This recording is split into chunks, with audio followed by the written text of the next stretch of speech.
बहुत समय पहले की बात है। एक छोटे से गांव में सत्यवती नाम की एक बुढ़िया रहती थी। उसका जीवन बेहद साधारण था, लेकिन उसकी भक्ति असीम थी। वह भगवान विष्णु की परम भक्त थी और अपने दिन का अधिकांश समय उनकी आराधना में व्यतीत करती थी। सत्यवती हर सुबह स्नान करके तुलसी के पौधे के सामने दीप जलाती और मन में भगवान का ध्यान करती। उसकी भक्ति ऐसी थी कि लोग उसे विष्णु भक्त कहकर सम्मान देते थे। सत्यवती के 3 बेटे थे, विनोद, माधव और धर्मपाल। समय के साथ तीनों बेटों की शादी ऊंचे घरानों की कन्याओं से हो गई। विनोद की पत्नी सुरेखा, माधव की पत्नी शशि और धर्मपाल की पत्नी चंद्रिका थीं। ये तीनों महिलाएं धनी परिवारों से थीं और अत्यंत सुंदर और आकर्षक थीं, लेकिन उनका स्वभाव स्वार्थी और कठोर था। शादी के कुछ ही दिनों बाद से बहुओं के स्वभाव ने अपना असली रूप दिखाना शुरू कर दिया। सुरेखा का स्वभाव सबसे ज्यादा तुनकम मिजाज था। वह अक्सर सत्यवती से कहती, माँ जी, ये हर समय का पूजा पाठ बंद कीजिए। हम इस घर में भी सुख शांति चाहते हैं। आप अपने भगवान में खोई रहती हैं और घर का ध्यान रखने वाला कोई नहीं। सत्यवती ने विनम्रता से उत्तर दिया, बेटी, भगवान विष्णु ही मेरे जीवन का आधार हैं। उनकी कृपा से ही सब कुछ है। मैं जितना समय पूजा में बिताती हूँ, उससे अधिक आनंद और शांति मुझे कहीं नहीं मिलती। सुरेखा ने हंसते हुए कहा, माँ जी, यह सब बातें पुराने समय की हैं। आजकल जीवन में आगे बढ़ने के लिए इन सब चीजों का त्याग करना पड़ता है। इधर शशि, जो सबसे ज्यादा अभिमानी थी, अपनी सास की गरीबी का मजाक उड़ाते हुए कहती, माँ जी, हमारे घर में तो हर चीज की भरमार थी। यहाँ आकर मुझे लगता है कि मैं किसी गरीब घर में आ गई हूँ। ये कैसी जिंदगी है। चंद्रिका, जो चालाकी और मक्कारी में माहिर थी, ने कहा, माँ जी, आप भी थोड़ा आराम कर लिया करो। अब समय आ गया है कि हम घर का भार अपने हाथों में ले लें। आप बस पूजा पाठ किया कीजिए, बाकी सब कुछ हम संभाल लेंगे। सत्यवती ने अपनी बहुओं की बातें सुनी, लेकिन उसने कभी किसी का विरोध नहीं किया। वह जानती थी कि सांसारिक बातें क्षणिक हैं और उसकी असली शक्ति उसकी भक्ति में ही है। वह चुपचाप भगवान विष्णु की पूजा में लगी रहती, लेकिन बहुओं का असंतोष धीरे धीरे बढ़ता गया। एक दिन तीनों बहुओं ने आपस में बैठक की। सुरेखा ने सबसे पहले अपना गुस्सा व्यक्त किया। अब और बर्दाश्त नहीं होता। हम क्यों इस तरह से गरीबी में घुट घुट कर जिएं? हमें अपने पतियों से अलग होने की बात करनी होगी। माँ जी को अलग कर देना ही सबसे अच्छा उपाय है। शशि ने सिर हिलाते हुए कहा, हाँ दीदी, तुम्हारी बात बिल्कुल सही है। हमें अपनी माँ जी से अलग रहना चाहिए, तभी हम अपने जीवन का आनंद ले सकते हैं। चंद्रिका ने चालाकी से सुझाव दिया, लेकिन हमें यह काम बड़ी सावधानी से करना होगा। हमें अपने पतियों को इस तरह से मनाना होगा कि वे खुद ही माँ जी से अलग होने का निर्णय लें। तीनों ने अपने अपने पतियों से बात करने की योजना बनाई। उस रात जब विनोद, माधव और धर्मपाल घर लौटे तो उनकी पत्नियां रोने लगीं और अपने दुखड़े सुनाने लगीं। सुरेखा ने विनोद से कहा, देखो विनोद, मैं इस घर में और नहीं रह सकती। तुम्हारी माँ के साथ रहना मेरे लिए असंभव हो गया है। मैं चाहती हूँ कि हम अलग हो जाएं और अपने घर में सुख शांति से रहें। विनोद, जो अपनी पत्नी से बेहद प्यार करता था, उलझन में पड़ गया। उसने कहा, लेकिन मां को अकेला छोड़ना ठीक नहीं है। वह इस उम्र में अकेले कैसे रह पाएगी? फिर इधर शशि ने माधव से कहा, तुम्हारी माँ ने तो हमारा जीवन नर्क बना दिया है। अगर तुमने फैसला नहीं लिया तो मैं तुम्हें छोड़कर चली जाऊंगी। माधव भी अपनी पत्नी की बातों से परेशान हो गया। उसने सोचा, मां को अकेला छोड़ना गलत होगा, लेकिन पत्नी के बिना मैं कैसे रहूंगा? चंद्रिका ने धर्मपाल से कहा, तुम्हें अपनी माँ के प्रति बहुत ज्यादा जिम्मेदारी निभाने की कोई जरूरत नहीं है। हम अलग होकर भी उन्हें देख सकते हैं, लेकिन एक साथ रहने से हम सब दुखी रहेंगे। धर्मपाल, जो हमेशा अपनी पत्नी की बात मानता था, उसने भी इसे सही समझा और तीनों भाइयों ने अपनी मां के पास जाकर उसके सामने प्रस्ताव रखा। विनोद ने मां से कहा, मां, हम सोच रहे हैं कि अब हमें अलग हो जाना चाहिए। हमने बहुत कोशिश की, लेकिन अब और नहीं हो सकता। हम तुम्हारे लिए एक छोटा सा हिस्सा छोड़ देंगे, जिससे तुम अपनी पूजा पाठ कर सको। सत्यवती ने अपने बेटों की बातें सुनी और उसका दिल टूट गया। उसकी आंखों में आंसू आ गए, लेकिन उसने अपने दुख को छिपाते हुए कहा, बेटा, अगर यही तुम्हारी इच्छा है तो मैं इसे स्वीकार करती हूं। मेरे लिए भगवान विष्णु ही सब कुछ है और उनका आशीर्वाद मेरे साथ है। तुम सब सुखी रहो, यही मेरी प्रार्थना है। फिर संपत्ति का बंटवारा हुआ और सत्यवती को एक छोटा सा हिस्सा मिला। वह छोटे से घर में अकेली रहने लगी। उसका जीवन कठिन था, लेकिन वह संतुष्ट थी, क्योंकि उसकी भक्ति ही उसका सबसे बड़ा सहारा थी। वह हर दिन तुलसी की पूजा करती, अपने छोटे से घर में भगवान का ध्यान लगाती और यही सोचती कि उसके बेटे सुखी रहें।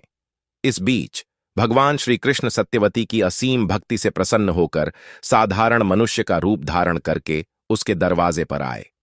उनके चेहरे पर करुणा की आभा थी और उनकी आंखों में दिव्यता की चमक। उन्होंने सत्यवती से कहा, मां, मैं एक यात्री हूं।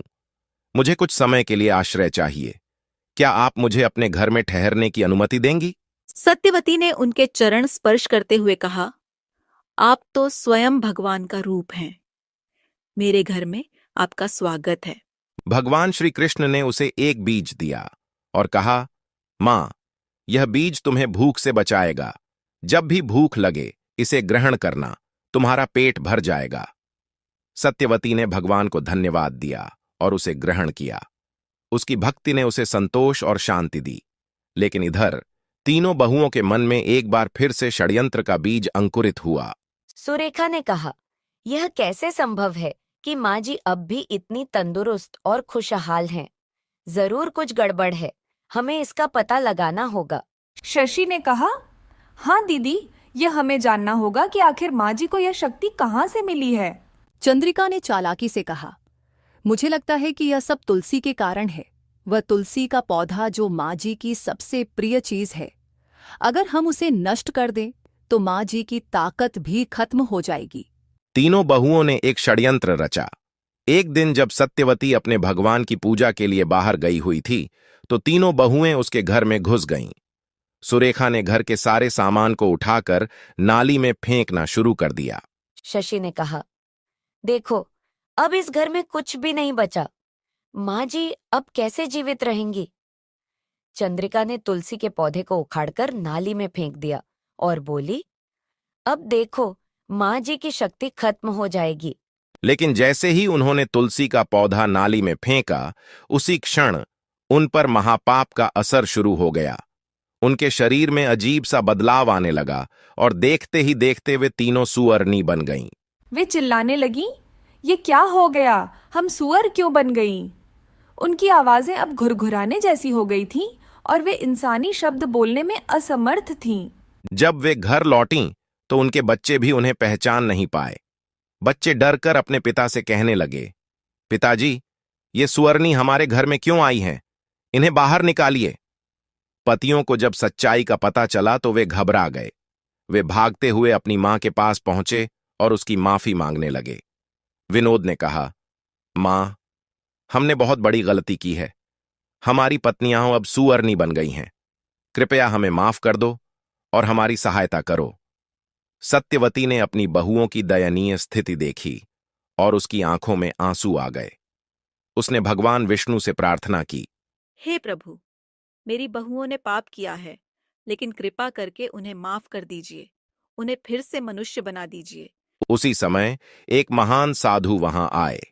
उनकी उपस्थिति में सत्यवती ने उनसे उपाय पूछा। हे साधु महाराज, मेरी बहुएं अब सुअरनी बन गई हैं।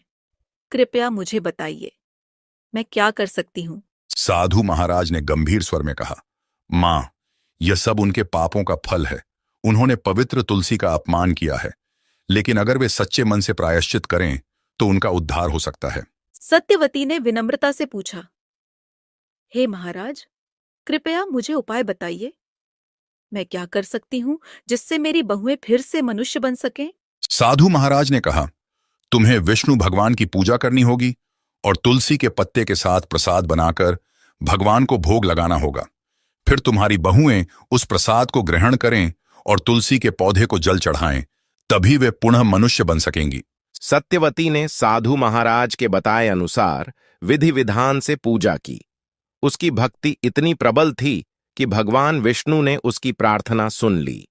सत्यवती ने विष्णु भगवान को तुलसी पत्र अर्पित कर भोग लगाया और फिर अपने बेटे और बहुओं को बुलाकर कहा, इस प्रसाद को ग्रहण करो और तुलसी के पौधे को जल चढ़ाओ।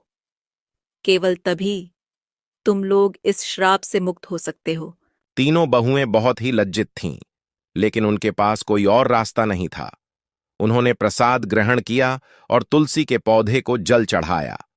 भगवान विष्णु उनकी सच्ची प्रायश्चित को देखकर प्रसन्न हुए और उनकी कृपा से वे तीनों फिर से मनुष्य बन गईं।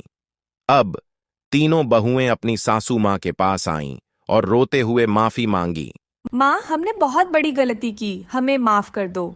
सत्यवती ने उन्हें अपने आशीर्वाद दिए और कहा, भगवान ने तुम्हें माफ कर दिया है तो मैं भी तुम्हें माफ करती हूं, लेकिन आगे से किसी का दिल मत दुखाना।